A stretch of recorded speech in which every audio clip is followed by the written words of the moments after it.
તો એકવાર ફરીથી હું પાર્થ સોદાગર આપ સૌ વિદ્યાર્થી મિત્રોનું મારી YouTube ચેનલ પર હાર્દિક સ્વાગત કરું છું. વિદ્યાર્થી મિત્રો, આની આગળના લેક્ચરમાં આપણે શું જોયું હતું? પરિવર્તનો જોયા હતા, ચેપ્ટર નંબર 6 ના. એ પણ કેટલાક ઇમ્પોર્ટન્ટ.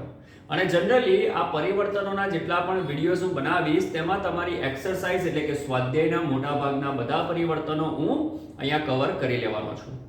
અને જે ઇમ્પોર્ટન્ટ હશે તે હું પહેલા કરાવીશ.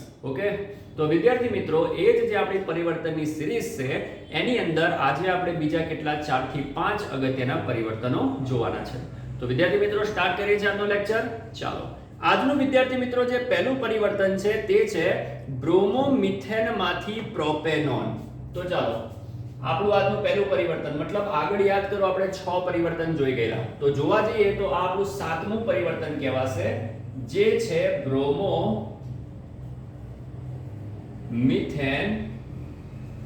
માંથી પ્રોપેનોન. ચાલો વિદ્યાર્થી મિત્રો, બ્રોમોમિથેન માંથી પ્રોપેનોન બને કેવી રીતે? આપણે બધા જાણીએ છીએ કે બ્રોમોમિથેન મતલબ કોણ કહેવાય? CH3Br.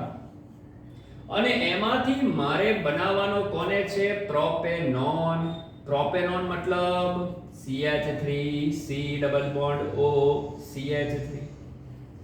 હવે સવાલ એ થાય કે સાહેબ આપણે આમાંથી આને બનાવીશું કેવી રીતે?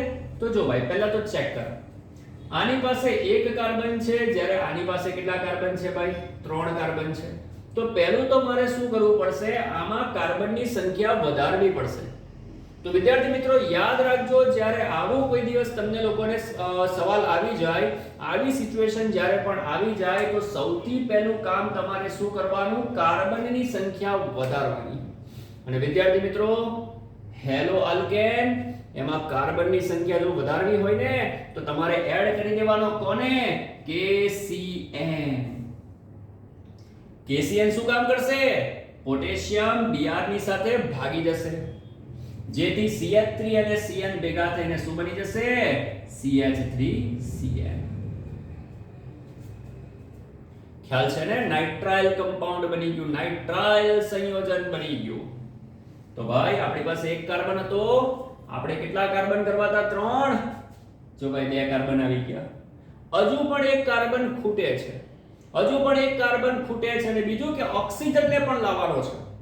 તો હું શું કરીશ? ધ્યાનથી સાંભળજે, યાદ કર. આપણે ભણીને આવ્યા છે ગ્રિગ્નાર્ડ.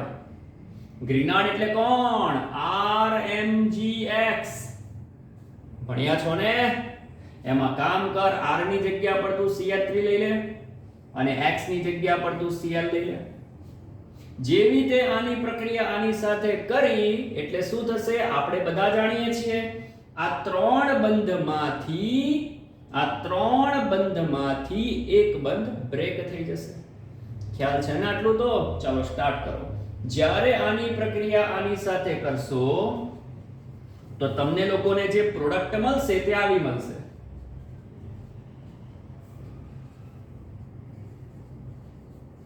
ખ્યાલ છે ને?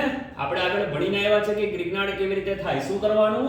3 માંથી એક બંધને બ્રેક કરવાનો, જેથી બંનેની એક એક વેલેન્સી ખાલી થઈને કાર્બનને કોણ આપવાનો? આલ્કાઇલ ગ્રુપ આપવાનો, અને નાઇટ્રોજન સાથે MgCl ને ચિપકાઈ દેવાનું.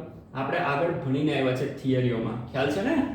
અને જો તમને ના ખ્યાલ હોય તો ટેન્શન લેવાની જરૂર નથી. જે રીતે હું કરાવું છું એવી રીતે દરેક જણ યાદ રાખજો. જ્યારે પણ તમે આની અંદર ગ્રિગ્નાર્ડને નાખશો એટલે નાઇટ્રોજનને આપી દેવાનો MgCl અને કાર્બન સાથે લગાડી દેવાનો તમારો CH3. એક કામ ફિનિશ થયું. હવે વિદ્યાર્થી મિત્રો આ બેને ચેક કરો તો આ બેમાં શું ફરક પડે છે? શું ખૂટે છે? જો CH3 છે, C છે, CH3 છે, ખાલી એકનો જ ફરક છે, ઓક્સિજન. મતલબ આને હટાવો છે, ઓક્સિજન લાવો છે. આને હટાવીને ઓક્સિજન લાવો છે. કંઈ નથી કરવાનું, સીધું આમાં તમારે એસિડિક મીડિયમમાં પાણી નાખી દેવાનું. જળ વિભાજન બોલાવશે. જેવું તું એસિડિક મીડિયમમાં પાણી નાખશે એટલે તારું આ છૂટું પડી જશે અને એની સાથે સીધો કોણ જોડાઈ જશે? ઓક્સિજન. જે આપણે આગળ ગ્રિગ્નાર્ડમાં ભણેલા છે થિયરી વખતે. અને જો એ વખતનું તમને યાદ ન હોય તો ટેન્શન લેવાની જરૂર નથી. કેવી રીતે કરવાનું? મારી પાસે કેટલા કાર્બન હતા? 1 કાર્બન હતો. કેટલા કરવા છે? 3 કરવા છે. મતલબ કાર્બન વધારવા છે. તો જ્યારે પણ કાર્બન વધારવા હોય અને હેલો આલ્કેન હોય, કોને નાખવાનો? KCl અથવા તો KCN. તો K Cl સાથે ભાગી ગયો, Cn જોડાઈ ગયો. હવે શું કરીશ, એમાં ગ્રિગ્નાર્ડ નાખ્યો. ગ્રિગ્નાર્ડ નાખીશ તો કાર્બન સાથે CH3 ચોટે અને નાઇટ્રોજન સાથે આવે, અને એનું તમારે કરી નાખવાનું એસિડિક મીડિયમમાં જોડે વિભાજન. આ બધું ઉડી જશે અને ડબલ બોન્ડ ઓક્સિજન સાથે બની જશે. ક્લિયર? તો આ તમારું પરિવર્તન પૂરું થયું છે ને. તો આ થઈ ગયું બ્રોમોમિથેન માંથી પ્રોપેનોન. નેક્સ્ટ આપણે જોઈએ છે બીજું પરિવર્તન, બ્યુટ 1 ઇન માંથી બ્યુટ 2 ઇન. બ્યુટ 1 ઇન માંથી બ્યુટ 2 ઇન. ચાલો, આઠમું પરિવર્તન છે બ્યુટ 1 ઇન માંથી બ્યુટ 2 ઇન. વિદ્યાર્થી મિત્રો, બ્યુટ 1 ઇન કોને કહેવાય? CH3 CH2 CH double bond CH2. બોલ, આને બ્યુટ 1 ઇન કહેવાય. એમાંથી તારે બનાવવું છે બ્યુટ 2 ઇન. મતલબ કંઈક આવું બનાવવું છે તારે. હા કે ના? આ તો સમજ પડે ને, બધાને ખબર પડે. ના ખબર પડે ટેન્શન નહીં લેવાનું, શીખી લો. ઘણા વિદ્યાર્થીઓ એવા હોય છે કે જેને ઓર્ગેનિકમાં સાલું પલ્લા જ નથી પડતા, બધું ઉપર ઉપરથી જાય છે. તો એવા વિદ્યાર્થીઓ કઈ ના કરે, આને યાદ રાખવાની કોશિશ કરે, બરાબર? અને જે હું તમને રૂલ્સ અને ટ્રીક આપું છું ને, એને તમે ફોલો કરો, એને તમે અપનાવી લો. થિયરીમાં આપણે સમજીએ છીએ, થિયરી ભણતા હોય ત્યારે બધું સમજાઈ ગયું. વિદ્યાર્થી મિત્રો, એકવાર સમજાઈ જાય ને પછી આપણે આપણા રૂલ્સ અને નિયમો જાતે બનાવવા પડે કે જ્યારે એક્ઝામમાં આ પૂછાય, આમાંથી આ બનાવવું છે, તો આ જ રીતે આપણે આગળ વધવાનું છે. પછી કોઈ પરિવર્તન એક્ઝામમાં આવી ગયું ને એ વખતે આપણે સમજવા બેઠા, આતે કરવા બેઠા, ભાઈ આપણે પીએચડી નથી કરવાનું. એટલું યાદ રાખજો, આપણે પીએચડી નથી કરવાનું. આપણે 12th માં છે, પીએચડી નથી કરવાનું. એટલે એટલા બધા ડિટેલમાં કોન્સેપ્ટ ક્લિયર કરવાની કોઈ જરૂર નથી.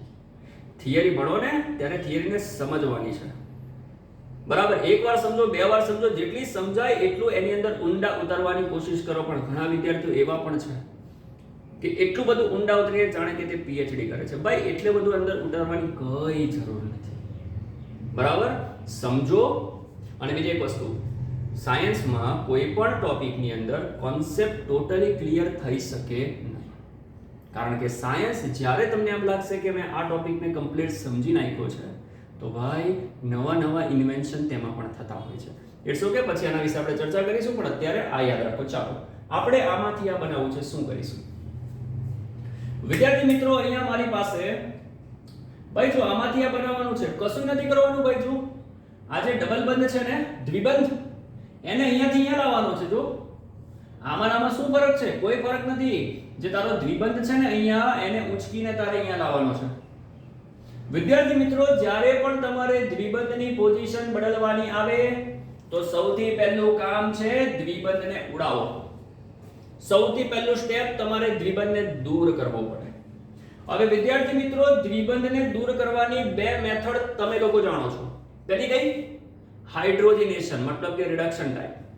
બીજું કયું? હાઇડ્રોહેલોજિનેશન, મતલબ હાઇડ્રોજન અને હેલોજનને એડ કરો. તો બે મેથડ છે. હું અહીંયા બે મેથડનો સહારો લઈશ. હું આને રફ કરું છું. ચાલ ભાઈ, સૌથી પહેલું કામ શું રહેશે? જ્યારે પણ તમારે દ્વિબંધનું સ્થાન બદલવાનું હોય, મતલબ અહીંયાથી દ્વિબંધ ઉપાડીને અહીંયા લાવવાનું હોય, આમાંથી આ બનાવવાનું હોય, તો તેવા સંજોગોમાં પહેલું કામ રહેશે તમારે દ્વિબંધને દૂર કરવા. હવે દ્વિબંધ બે રીતે દૂર થાય. પહેલી રીત, આની અંદર નાખો HX, જેમ કે મેં નાખી દીધો HBr. HX એટલે HBr, X ની જગ્યા પર મેં બ્રોમિન લઈ લીધો. વિદ્યાર્થી મિત્રો, આપણે લોકો જાણીએ છીએ કે જ્યારે પણ તમે આલ્કીનમાં HBr નાખશો એટલે બેમાંથી એક બંધ આપણો તૂટી જવાનો છે. ભાઈ, બેમાંથી એક બંધ તો 100% તૂટશે, જેથી બંનેની એક એક વેલેન્સી ખાલી થઈ ગઈ. અને આપણે લોકો જાણીએ છીએ કે HBr સાથે મેં અહીંયા પેરોક્સાઇડ નથી વાપર્યો. પેરોક્સાઇડ નથી વાપર્યો મતલબ માર્કોવ-નિકોવ ફોલો થશે. અને માર્કોવ-નિકોવ શું શીખવાડે છે? માર્કોવ-નિકોવ આપણને કહે છે હેલોજન એને આપો જેની પાસે હાઇડ્રોજન ઓછા છે. મતલબ કે તમારો Br અહીંયા ચીપકશે અને તમારો હાઇડ્રોજન આમાં નાખી દો. CH2 માં H જતો રહ્યો. બોલ, CH3 બન્યો કે ના બન્યો? આ પહેલી મેથડ દ્વિબંધ દૂર કરવાની. અને બીજી મેથડ હાઇડ્રોજનેશન, H2 એડ કરો. જો તમે આમાં H2 એડ કરશો તો પણ એક બંધ તો તૂટશે. પીટીપીડી વાળી પ્રક્રિયા ખ્યાલ છે ને, રિડક્શન છે, રિડક્શન કરો, ખ્યાલ છે ને, H2 પીટીપીડી નિકલ. રિડક્શન જેવું તમે કર્યું, એક બંધ તૂટી ગયો, એક H આગળ અને બીજો H પાછળ. બોલ આવું મળે કે ના મળે? તો પહેલું કામ છે મારું બંધ દૂર કરવાનું. આ જે દ્વિબંધ છે ને, એ દ્વિબંધને સિંગલ બનાવો. પહેલા તો દ્વિબંધમાંથી એક બંધ તોડી નાખો. તોડી નાખ્યા, બે રીત છે. હવે ધ્યાનથી સાંભળજો, આને ભૂલી જાઓ થોડી વાર માટે, તમારું ફોકસ આના પર રહેવું જોઈએ. તમને આ મળી ગયું. હવે હું શું કરીશ, આ જે પણ મળ્યું છે ને એની અંદર નાખીશ આલ્કોહોલિક KOH. શું ખ્યાલ છે કોઈને આલ્કોહોલિક KOH શું કામ કરે? આલ્કોહોલિક KOH જોતા જ ખબર પડવું જોઈએ કે અહીંયા બીટા વિલોપન થશે. ભાઈ હેલો આલ્કેન KOH નાખ્યો, શું થશે? બીટા વિલોપન. બીટા વિલોપન બધાને ખબર છે ને? જેને નથી ખબર ફટાફટ જોઈ લો. હેલોજન વાળો કાર્બન આલ્ફા, એની આજુબાજુ વાળા કાર્બન બીટા. અને બીટા વિલોપનમાં શું થાય? બીટા વિલોપનમાં બીટા પરથી હાઇડ્રોજન દૂર થાય અને આલ્ફા પરથી હેલોજન દૂર થાય. ચાલો ભાઈ આને ધ્યાનથી જુઓ. ચાલ આના આલ્ફા પરથી હેલોજન જતો રહેશે તો હું લખીશ CH3 CH2 CH CH2 અને આ કોણ છે? Br. બધા અહીંયા આવી જાઓ ફટાફટ, અહીંયા જોજો. બોલ આ તારો આલ્ફા અને આ તારા બીટા છે કે નહીં? ચાલ બીટા વિલોપનમાં શું કરવાનું છે? આલ્ફા પરથી હેલોજનને કાઢી મૂક, જતો રહ્યો. અને બીટા પરથી કોને કાઢવાનો? હાઇડ્રોજન. વિદ્યાર્થી મિત્રો અહીંયા આપણી પાસે બે બીટા છે, અહીંયા આપણી પાસે બે બીટા છે. તો સવાલ એ છે કે સાહેબ આમાંથી કયા બીટામાંથી હાઇડ્રોજન કાઢો? તો વિદ્યાર્થી મિત્રો યાદ રાખજો, જે બીટા પાસે હાઇડ્રોજન ઓછા હોય ને તેમાંથી હાઇડ્રોજન કાઢી લેવાનું. તો ભાઈ આપણે આમાંથી એક હાઇડ્રોજન કાઢી લીધો, આની પાસેથી કોણ કાઢી લીધો? હેલોજન. એના બદલામાં એક બંધ આપવો પડે કે ના આપવો પડે? તો જો ભાઈ આ બન્યું કે ના બન્યું? અને આને ચેક કર, આ છે કે નહીં? જે બનાવવાનું હતું તે મળ્યું કે ના મળ્યું?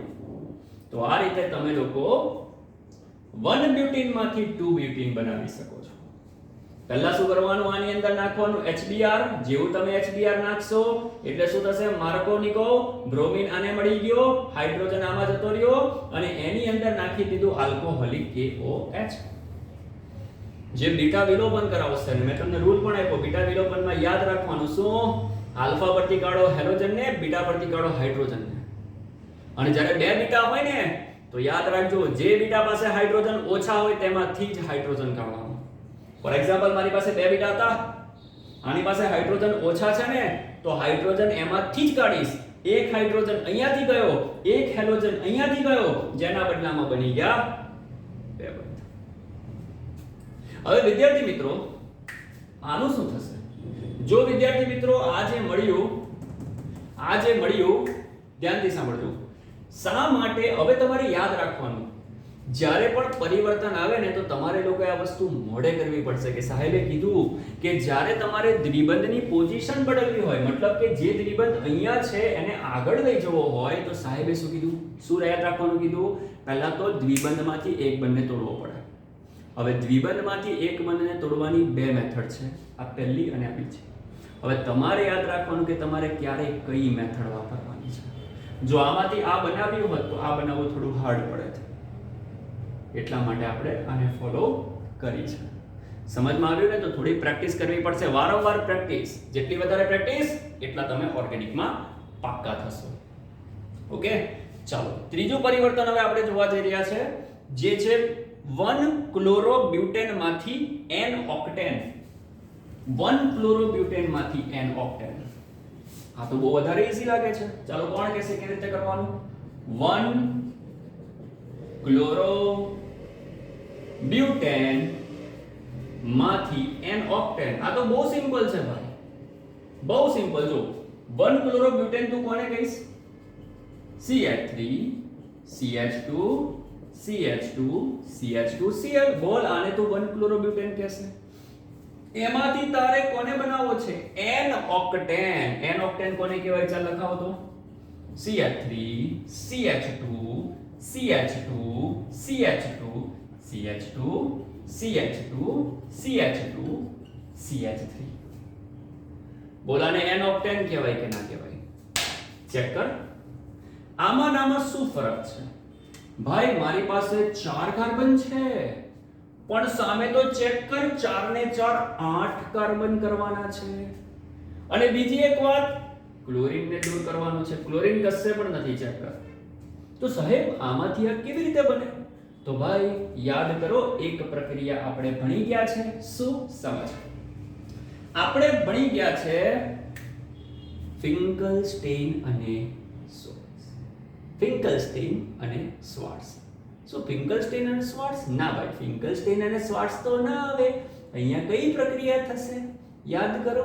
Fitting beating woods. Fitting woods. ભણેલા છો કે નહીં ભણેલા? વુડ્સ પ્રક્રિયા યાદ કર. વુડ્સ પ્રક્રિયા શું કહેતી હતી? માની લે મારી પાસે Rx છે, એની અંદર કોને નાખવાનો? સોડિયમ. કેટલા Rx લેવાના? 2. એમાં કેટલા સોડિયમ નાખવાના? 2. જ્યારે પણ 2 Rx માં 2 સોડિયમ નાખો, 2 સોડિયમ 2 X ને લઈને ભાગી જશે, 2 R ચિપકી જશે, જેનાથી મળશે RR. માની લે આમાં 1 કાર્બન, માની લે આમાં 1 કાર્બન, 1 ભેગા થઈને 2 કાર્બન બને કે ના બને? શું આ કોન્સેપ્ટ અહીંયા ના વાપરી શકાય? આપણી પાસે આ જે પણ ક્લોરો બ્યુટેન છે એના મોલ આપણે 2 મોલ લઈ લઈએ તો આપણે લખીશું 2 CH3 CH2 CH2 CH2 Cl.